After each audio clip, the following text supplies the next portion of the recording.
So before to leave the floor to the panelists, let me introduce a little bit the topic. I'm coordinating a laboratory in the University of Bologna in the CSFID Center called the Legal Blockchain Lab, with the goal to make prototypes and investigate application not limited to the financial domain, but applicable in the legal domain. So the blockchain technology is not a new technology, started in 2008, more or less, to talking about, or also before. But during these years, we assisted to the application in the financial sector, especially in cryptocurrency domain. But in the last 2 years, we can see also application in different domains in respect to the fintech. And today we want to investigate a little bit those applications beyond the financial application.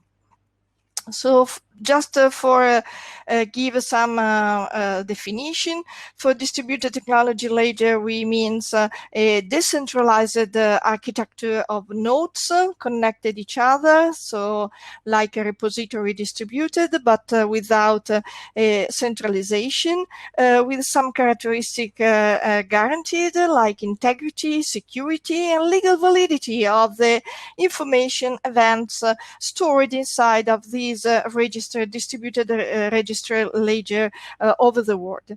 Another very important characteristic is the transparency of the events recorded inside, and all the mechanism is based on an algorithm called the consensus algorithm. So the governance of these mechanism is in the hand of some programmers over the world, or mining people. So it's very important to put attention of these consensus algorithms. It's important also to distinguish, like you can see in the boxes, four kinds of blockchain or distributed technology ledger: public and private. Public means that everybody can read and write and comment, and private that is not for everyone. And permissionless means without authentication of the people that can participate inside, and permissioned means with an authentication. And the cross of those two different characteristics, four in total, divide the market in three main possibilities. One is useless, like private and permissionless, and not possible, feasible.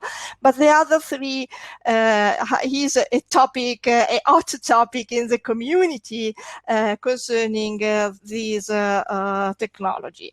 And just for your knowledge, private and permissioned is the current offer in the market by commercial companies that provide a private, so closed, decentralized nodes for this technology, and with permissioned people, so people that need to be authenticated before entering inside of the network of the nodes. So IBM and others produce a lot of application for the market nowadays, used in different domains. And I would like to stress this point in the Deloitte report, just very close and new, that this is a market nowadays covered by this technology that is growing up, not limited to the financial tech services that are in more or less in the bottom. So now the most emerging topic and domain in the market is concerning media, telecommunication, energy, environment, Internet of Things, supply chain, and healthcare, and finally also the professional service. So today we want to focus the attention of the legal application for legal practitioners, how it is good for in this perspective.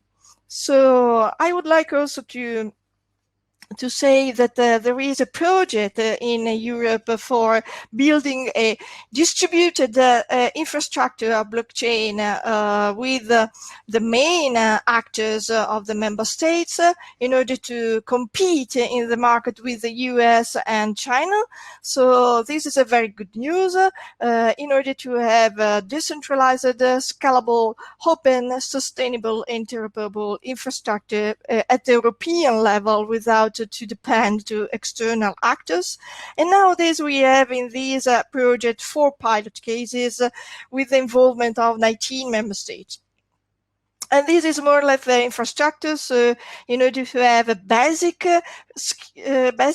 instrument of these infrastructures and use case in the top, and also business application in order to involve also private sector, not limited to public organization, but also private sector. And this European blockchain partnership is very important for promoting the market in the future.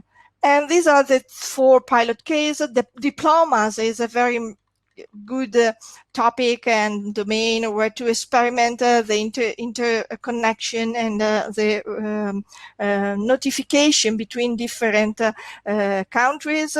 So the possibility to have interoperable application between member states. And what is used for? I recommend you this report that is made by the European Commission.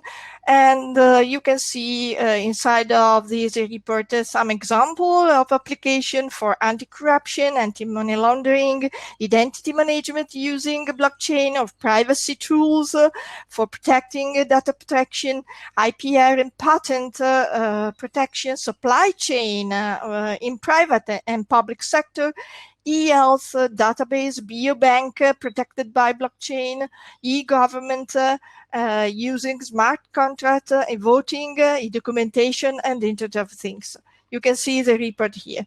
And finally, this is the emerging project funded by the European Commission in the last Horizon 2020. And you can see that the financial sector is not in the top. So you can see Internet of Things also, and the cybersecurity in general are using this kind of technologies.